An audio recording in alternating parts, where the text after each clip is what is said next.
ॐ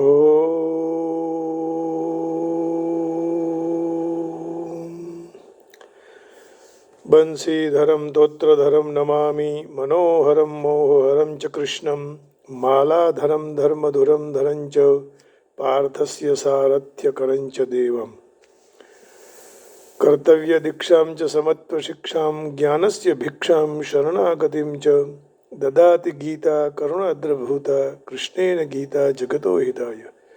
श्रीमद् भगवद गीता जी अध्याय 12वां और श्लोक भी 12वां।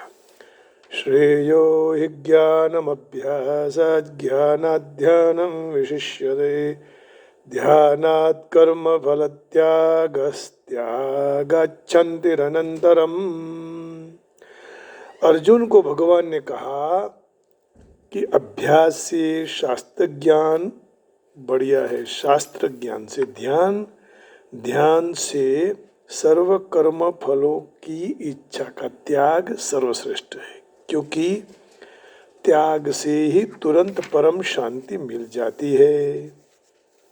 अब देखो, कर्म फल त्याग कर्म योग का दूसरा नाम है। कर्म फल त्याग माने कर्मयोग, उसका दूसरा नाम है, क्योंकि कर्मयोग में कर्म फल त्याग ही मुख्य है। यह कर्मयोग भगवान श्री कृष्ण के अवतार से बहुत पहले ही लुप्त प्राय हो गया था। भगवान के आते पहले ही लुप्त प्राय हुआ था। इसका प्रमाण चौथे अध्याय के दूसरे श्लोक में यहाँ बताते हैं।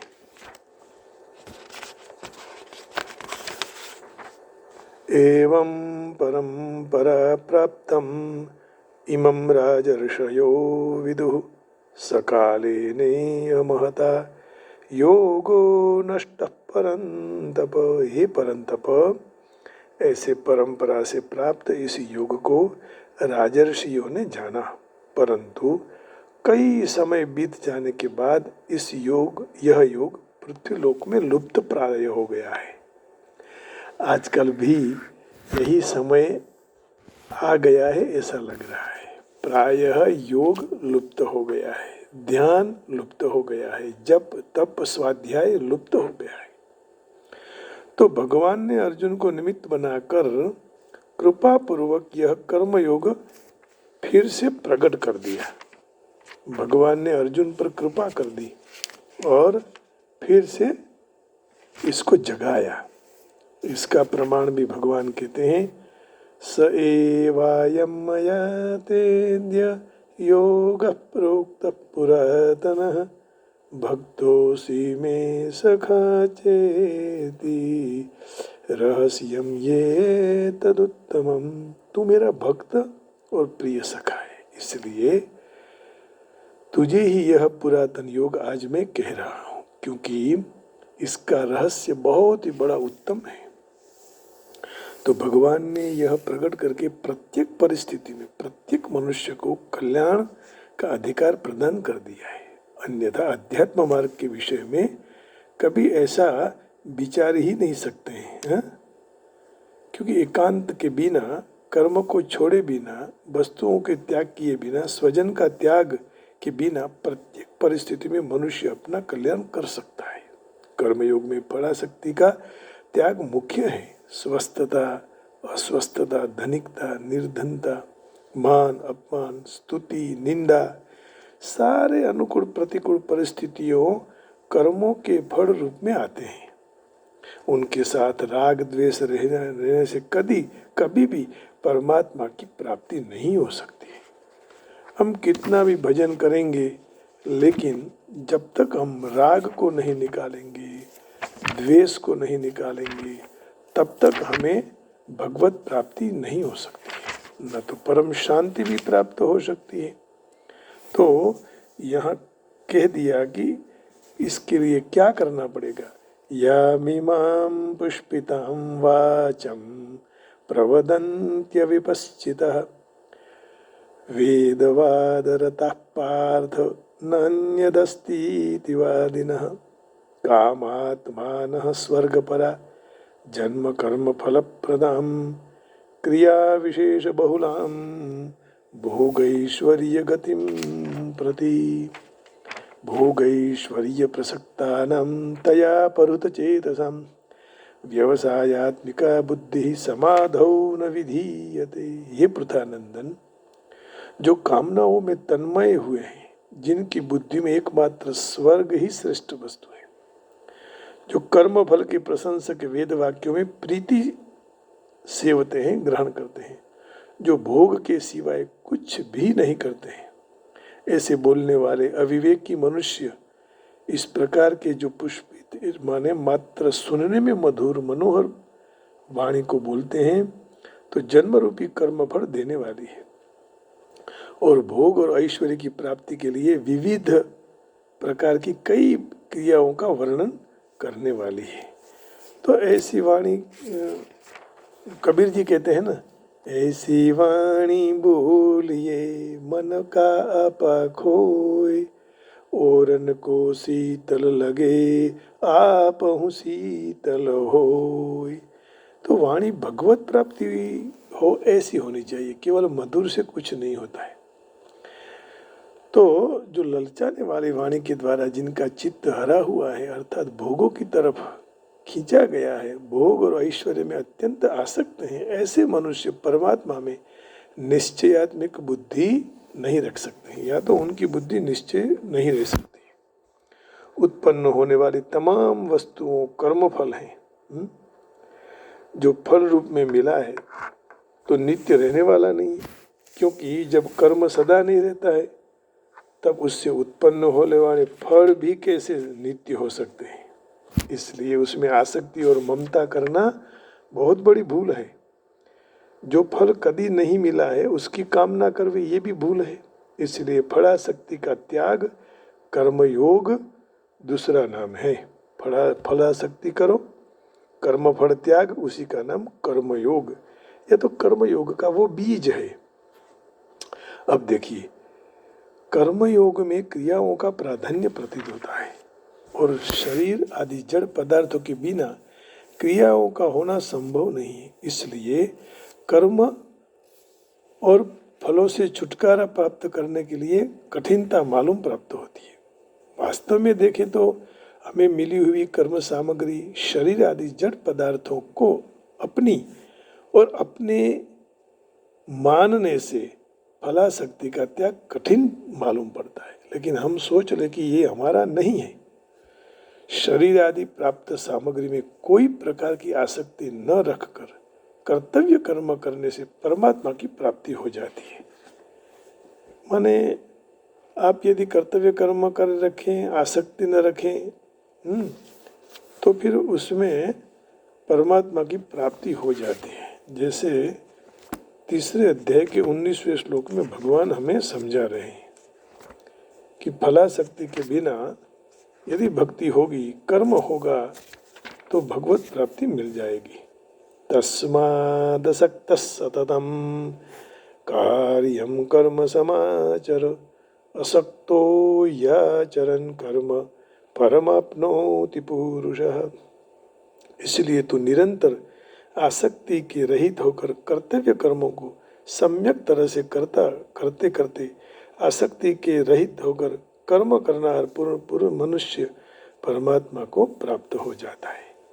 तस्मादसक्तः सततं कार्यं कर्म समाचर, असक्तो याचरन् कर्म परमाप्नोति पुरुषः। तो आसक्ति रहित हुआ कर्म करने वाला मनुष्य परमात्मा को प्राप्त हो जाता है। तो भगवान ही यदि कह रहे हैं कि मैं प्राप्त हो जाऊंगा, तो फिर आसक्ति छोड़नी पड़ेगी। यदि आसक्ति हम नहीं छोड़ेंगे तो फिर हमारा मंगल कभी होने वाला नहीं है। अब देखिए, वास्तव में क्रियाएं कभी बंधन कारक नहीं होती है। बंधन का मूल कारण कामना है। मुझे ये चाहिए, मुझे मेरी इच्छा, तो कामना से ही आदमी बंधन में आ जाता है। और फलासक्ति, कामना भी करता है, फल की भी आसक्ति है। कामना और फलासक्ति दूर होते ही सारे कर्म अकर्म हो जाते हैं। जैसे चौथे अध्याय के 19वें श्लोक में भगवान ने ये कहा, तुम्हारे कर्म सब अकर्म हो जाएंगे। कब? जब आप फलासक्ति नहीं होगी तब। यस्य सर्वे समारंभा कामसंकल्पवर्जिताः ज्ञानाग्निदग्धकर्माणं तमाहुः पंडितम बुधा। जिनके संपूर्ण कर्मों का आरंभ कामना के संकल्प के बिना का है और जिनके सब कर्म ज्ञान रूपी अग्नि के द्वारा जल गए हैं, तो वे महापुरुष ज्ञानी जन भी पंडित कहते हैं। ऐसे महापुरुष को ज्ञानी जन पंडित कहते हैं। त्यक्त्वा कर्म फलासंगम नित्य तृप्तो निराश्रयः कर्मण्यभिप्रवृत्तोऽपि नैव किंचित करोति सः। जो कर्म और फल की आसक्ति का त्याग करके आश्रय से रहित सदा तृप्त है, तो वे कर्मों में अच्छी तरह से बर्तन करता हुआ भी वास्तव में कुछ भी नहीं करता है। माने फल की आसक्ति भी न हो और फल की इच्छा भी न हो, लेकिन फल के त्याग की इच्छा हो। तो निराश्रियत चित्तात्मा त्यक्त सर्व परिग्रह शारीरम केवलम कर्म कुर्वन् अपनोति किल्बिषम। जैसे शरीर अंतःकरण ठीक तरह से वश में है, जिनके सब प्रकार से संग्रह का परित्याग कर दिया है, इच्छा रहित कर्मयोगी केवल शरीर संबंधी कर्म करते होते हुए भी पाप को प्राप्त नहीं होता है। कुर्वन् अपनोति किल्बिषम यद्रच्छालाभ संतुष्टो द्वन्द्वात्वीतो विमत्सरः समसिद्धावसिद्धौ च कृत्वापि न निबध्यते। इच्छा के बिना अपने आप मिले हुए पदार्थों में जो सदा संतुष्ट रहते हैं और जिनमें ईर्ष्या का सर्व तरह से अभाव हो गया है, द्वंद्व से रहित है, सिद्धि और असिद्धि में सम है, कर्म करते हुए भी कर्म से बंधन में नहीं आता है, क्योंकि संतुष्ट हो, ईर्ष्या न करे, द्वंद्व से रहित हो, सिद्धि असिद्धि में सम हो, कभी दुख मिला कभी सुख मिला कभी नहीं मिला, तो ऐसे लोग संतुष्ट होते हैं और भगवत प्राप्ति कर लेते हैं और कर्म में नहीं बंधते हैं। गत संगस्य मुक्तस्य ज्ञानावस्थित चेतसः यज्ञायाचरतः कर्म समग्रम प्रवलीयते। जिनकी आसक्ति सर्वदा नष्ट हो चुकी है, जो मुक्त हो गए हैं, जिनकी बुद्धि स्वरूप के ज्ञान में स्थित है और केवल यज्ञ के लिए कर्म करने वाले मनुष्य के समस्त कर्म नष्ट हो जाते हैं। यज्ञ अर्थ कर्म करने वाले मनुष्य के, यज्ञ माने सबके कल्याण के लिए जो कर्म करता है। तो भगवान ने कर्म योग को कर्म संन्यास से भी श्रेष्ठ कहा है ना। कर्म योग को कर्म संन्यास से भी श्रेष्ठ कहा है। तो जो श्रेष्ठ हैं वही हमारे लिए बेस्ट हैं।